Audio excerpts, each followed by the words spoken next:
Halo, assalamualaikum warahmatullahi wabarakatuh. Video kali ini statusnya upgrade kemampuan PC ya. Ya biar lebih ngebut pas booting Windows dan juga buka tab Chrome banyak-banyak, gak khawatir kehabisan. Nah lo, apanya yang habis? Duit bos. Itu mah udah pasti, dapat habis itu duit. Daripada penasaran, lanjut aja tonton videonya sampai tuntas ya. Biar jelas, jangan lupa bantu channel ini cukup dengan menekan tombol subscribe. Mau donasi pakai tombol terima kasih, wah alhamdulillah banget nih. Di share ke teman-teman, wih seneng banget. Intinya segala bentuk dukungan kalian adalah kebahagiaan saya dan semangat saya untuk membangun channel ini lebih baik lagi.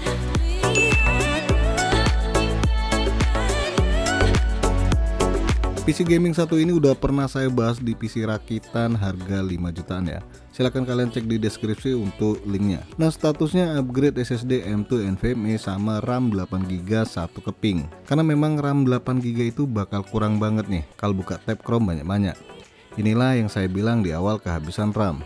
Kalau 16GB masih cukup banyak tab yang bisa dibuka. Terus untuk SSD M2 NVMe jelasnya bikin booting lebih ngebut. Buka aplikasi lebih enteng dibanding SSD SATA. Jelas dong performa SSD M2 NVMe itu berkali-kali lipat dibanding SSD SATA. Di sini saya pakai SSD tim MP33 512GB Gen 30, kemudian RAM-nya saya sama sebelumnya, Silicon Power 8GB 2666 MHz.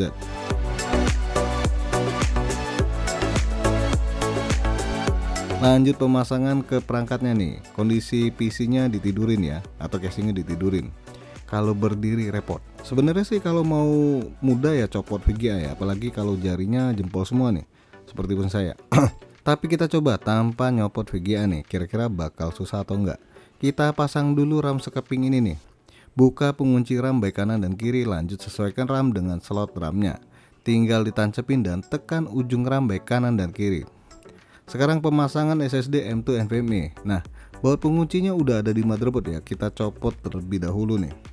Dan ternyata, aduh, dikasih space plastik kayak gini nih. Ini bakalan susah masangnya ya. Oke dah, lanjut aja kita pasang. Pertama kita masukkan SSD ke slot M2-nya, tinggal sesuaikan di pinnya atau soketnya dan dorong. Dan lanjut kita kunci nih. Nah, ini dia yang bikin susah. Baut sama spacer plastik itu harus dipasang bareng. Ini mana tempatnya sempit banget ya, rada susah sih tapi akhirnya bisa. Hore, bahagia banget nih.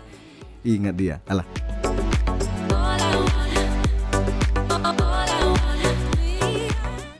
Saya menyarankan untuk melepas kabel SATA baik SSD ataupun harddisk yang terpasang ya. Ini biar nggak mengganggu proses instalasi Windows. Masuk ke BIOS dengan menekan tombol del di keyboard berkali-kali dan beginilah penampakan BIOS dari BIOStar ya. Di sini bisa kalian lihat nih baik RAM ataupun SSD udah kebaca semua dengan benar dan silakan kalian transfer Windows ke media flash disk. Saya pakai Windows 10 ya.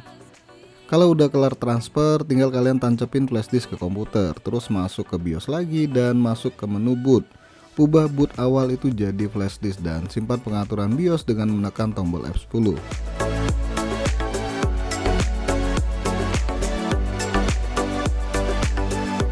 Nah setelah restart ya tinggal instalasi Windows seperti biasanya ya.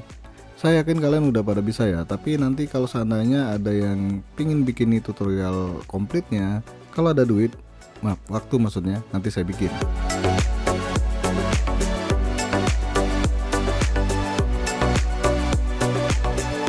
SSD tim MP33 ini diuji coba di motherboard BIOStar H510M PHP. Nah gimana hasilnya, dan ternyata setelah di benchmark pakai ini ya aplikasi Crystal Disk Mark, read-nya tembus 3400 MB per second lebih dan write-nya 2719 MB per second. Wih, murah tapi speednya mantap. Nah bagi kalian yang mau tahu part apa aja yang dipakai, nanti saya share di deskripsi untuk linknya ya. Oke, cuma gini doang ya upgrade SSD dan RAM 8GB di PC rakitan 5 jutaan waktu itu. Jangan lupa untuk subscribe, like, dan share. Terima kasih udah mampir di NK Channel.